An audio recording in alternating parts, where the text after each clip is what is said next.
Today, we are going to tackle about Confucius. Let me give you a brief background about Confucius. Confucius' real name is Confucius, and the Latin Mandarin Chinese of Confucius is Confuzi, which means Master Kong. May 5 nicknames, si Confucius, the first teacher, the great sage, laudably declarable Lord Ni, the model teacher for the myriad ages, and extremely sage departed teacher. Nung 3 years old si Confucius, namatay ang kanyang ama na si Kong He at naiwan sa kanya ang kanyang nanay na si Yan Zhengzai. And nung 19 years old na si Confucius, pinakasal siya kay Kigan at makalipas ng 1 taon, nagkaanak sila na si Kong Li. So, dahil teacher nga si Confucius, nakagather siya ng wide circle of followers niya or students niya na tinuturuan niya. And kilala si Confucius bilang Confuzi or Master Kong. And shortly after Confucius' death, lahat ng followers niya ay kinampal yung work niya, which is yung Lunyu. And Lunyu is also known as Analects. So, ano nga ba ang Analects? Analects, ito ang books of teachings ni Confucius. Dito niya lahat kinampal ang work niya about the basic value of Confucian tradition, which are learning, morality, ritual decorum, and filial piety. And these are some examples of Analect quotes. Do not impose on others what you do not wish for yourself. It does not matter how slowly you go, as long as you do not stop. Everything has beauty, but not everyone can see it. So next, what is he known for? Confucius is known as the first teacher na gustong karirin or gawing bokasyon ang edukasyon. Ito ang nabanggit kanina na dahil guro nga si Confucius, marami siyang na-gather na followers or estudyante na gustong matuto sa kanya dahil marami ngang natuturo si Confucius na nagagamit natin up to this day. Next is that China's most famous teacher, philosopher, and political theorist whose message is knowledge, benevolence, loyalty, and virtue, na ito ang mga main guiding sa philosophy in China for many years. And it influenced the civilization of China and many other East Asian countries. Also, Confucius is widely known as one of the most important and influential individual in human history. So, as you can tell, pinag-uusapan natin siya ngayon, or rather than, dinidiscuss natin siya ngayon dahil ang mga tinuro niya ay ina-adapt up to this day. One of the main focuses of Confucianism are Yi, Xin, Chu, Li, and Shao. Yi refers to being honest and morally upright no matter the circumstances. Xin, it is one of the most important virtues in Confucianism, and it means being honest. Because by being honest, we can teach each other to say the truth no matter the outcome might be. Chu usually refers to the leader or president of a country. Since Confucianism also discusses the improvement of a country, it is very important for the leader to be devoted to the country and improve the citizens' well-being. Li and Xiao are kind of connected. The Xiao talks about being devoted to your family and worshipping your late ancestors. By means of doing that, a person can achieve Li, having good etiquettes and inheriting the moral rituals and traditions your late ancestors used to have. It leads to having a strong family. It mainly talks about the acceptance and rejection of morals and beliefs. There are 8 values of Confucianism. These 8 values are believed to be the standard of being a human or having a humanity. It is said by Confucius that if a person failed to show just one of these 8 values, he or she is then considered as a human with no humanity at all. First comes filial piety. Filial piety was put first by Confucius because he believed that the most important thing to do throughout our life is to be devoted or to be attached to our families and to worship our late ancestors.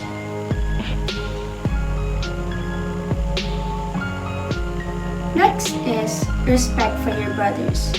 It doesn't only refer to your brothers in your family, but rather it means to respect the people with the same gender as yours, respect their opinions, and respect their preference.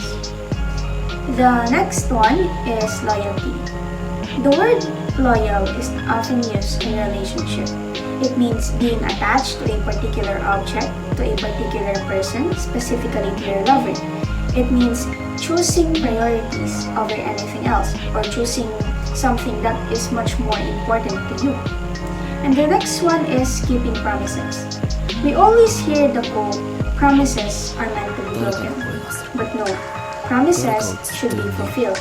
Because by doing so, it shows how much we value the trust given to us. The next one is courtesy. It is very important to show politeness towards one's attitude. It says a lot about who you are and how you respect a person's boundaries. In addition, we can avoid conflict by doing that. The sixth one is justice. It means not being blinded by the truth. We, as humans with heart and brain, must also side with the truth, even if it will bring us destruction.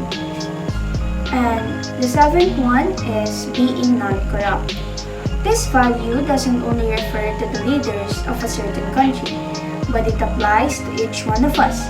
We must not steal the money that isn't ours. Being non-corrupt also means being honest. And the last one is shame. In the legalist Confucian tradition, punishment was proven much less effective than shame. Because the person being ashamed, it is proven that the person being ashamed recognizes their wrongdoings and focus more on self-improvement to avoid the scenario happening again.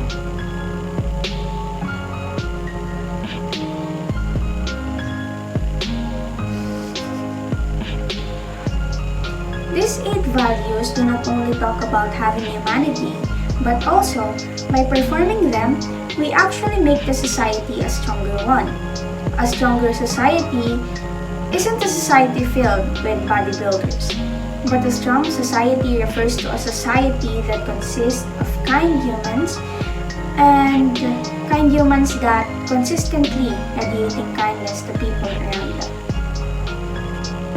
5 centuries before Christ, Confucius set his own golden rule that says, "Do not impose on others what you do not wish for yourself." And I think it is somehow the same with the quote that we are very familiar with, which is, "Do not do to others what you don't want others to do to you." See, the golden rule of Confucius is the main idea or belief of Confucianism. If we want other people to be kind to us, we must first be kind to ourselves and to other people. If we want to see changes in the society we live in, we must start the change within ourselves. The main idea of Confucianism came from cosmic harmony, meaning one's good moral will affect other people. To make it clear, let me give an example. If the president of a country is not corrupt, if a president of a country didn't commit any crime, and he or she serves the country's citizen very well, this will result to citizens making the country's leader, a role model, which will further lead to having a prosperous country. But, according to Confucius, having a good moral can only be achieved through the virtue of friend, which means having humanity. We must be what we are, humans. In terms of having a good moral, Confucius stated that in helping people in need, their social status should not matter. Whether they are poor or rich, we must help them without hesitation. Confucius said that by helping other people, we can actually get some benefits from it. And through this life, we always have the chance to change. And every day is a chance to have a good moral, to practice good moral, to have humanity, and to acquire good attitude and to influence other people. The 10 major contributions of Confucius. First, father of Confucianism. Confucianism is named after its father and founder Confucius. It first emerged as an inspiration from Buddhism, but later on became an individual philosophy. His teachings have affected the population of many East Asian countries like China, Vietnam, Korea, and Japan. Second, breaking cultural boundaries. Millions were fascinated by his modest yet ethical way of life, which introduced people to a new way of thinking. Third is Neo-Confucianism. It is an upgraded version of Confucianism. It was founded by Zhu Xi during Song and Ming dynasties. He published the 4 books that were used in Chinese civil examination and explored through the eyes of Confucians. The 4 books are: first, The Doctrine of the Mean, teaching the right way to gain the Golden Confucian virtue. Second is The Great Learning. It explores Chinese philosophies, government, and political investigation. Third is Mencius. It is the collection of works that are from Confucian philosopher Mencius that demonstrate his Confucian way of thinking. Fourth is the Analects. These are the compilation of conversation between Confucius and his disciples. It is also composed of many quotes from Confucius. Next is the 5 Classics. The 5 Classics were texts from Western Han Dynasty state-sponsored curriculum and were written during the Warring States period. The 5 classics are classic poetry. These are sung to honor the sacrifices made by the monarch and their ancestors. Book of Documents. It is a compilation of Chinese narrative history. Book of Rites. It provides description of ancient sacraments, court conducts, and governing bodies. Book of Changes. It involves gaining insight into situation through supernatural or occultic rituals. Spring and Autumn Annals. It includes brief description of every significant event that occurred in the state every year. Next is Confucius and Politics. Confucius believed that the greatest method to ensure the prosperity of the government is for the ruler to be virtuous and lead them by example. The practice of bribery was disapproved by him because he believed that a deep sense of shame should prevent individuals from committing sins, rather lead them to the path of virtue. Next is impact on education. Confucius influenced Chinese educational system not just through his teachings and principles, but also through his efforts to promote education for poor and underprivileged. He also established private schools to educate children from all walks of life. As he stated, "My teaching is open for everybody without distinction." Next is coined the concept of meritocracy. Meritocracy refers to a person's authority based on his own abilities rather than aristocratic birth. During the Sui dynasty, a policy was implemented that allowed people from underprivileged to show their talents. Next is producing great Analects. The Analects is a compilation of Confucius teaching and influential saying. The title of the book means selected speeches and was published during Han Dynasty 206 BC to 220 AD and had 2 versions. It covered a wide range of topics such as morality and dignity.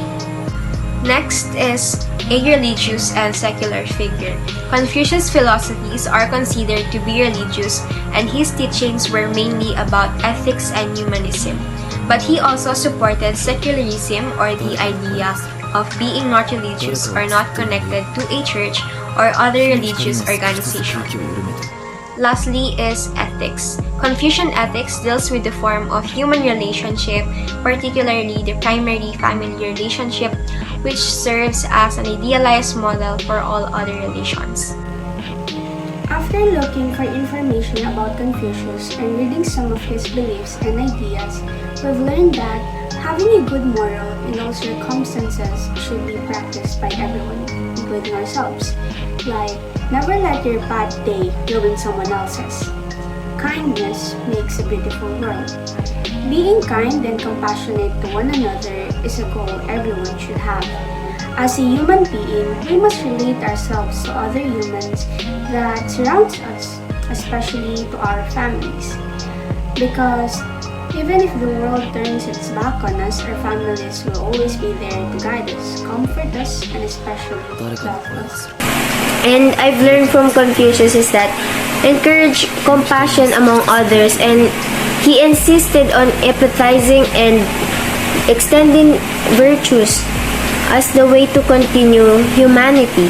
As they said, it costs nothing to be kind. So let us not be selfish of giving and caring for others for us to live in harmony. Thank you.